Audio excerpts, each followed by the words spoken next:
Welcome to our channel. Today we how to authorize Redis Cloud with OAuth and TLS, beginner guide step by step clearly.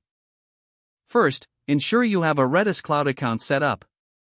Log in to your Redis Cloud dashboard. Navigate to the API keys section within your account settings. Click on Create API Key to generate a new key. Choose a meaningful name for your API key. Select the permissions you need for this key. Save the key securely, as you will need it later. Now, let's set up TLS for a secure connection.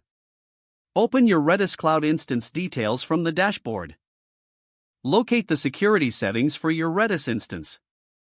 Enable TLS encryption by toggling the appropriate option.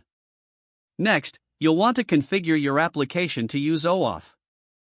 Register your application with the OAuth provider of your choice. Obtain the client ID and client secret from the Register application page. Add the redirect URI of your application to the OAuth settings. This URI will allow the provider to send authorization tokens back. In your application, implement the OAuth 2.0 authorization flow.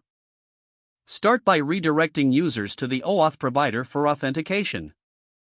Once users authorize access, they will be redirected back to your application. Capture the authorization code from the redirect URI. Exchange this authorization code for an access token using your client ID and secret. Store this access token securely for future API calls. Now, integrate this access token into your Redis connections. Make sure to configure your Redis client to use TLS. Set the connection string to include the access token. Finally, test the connection to ensure everything is set up correctly. Monitor the Redis Cloud dashboard for any errors or connection issues. That's it. Don't forget to like this video and subscribe to our channel for more step-by-step tech guides.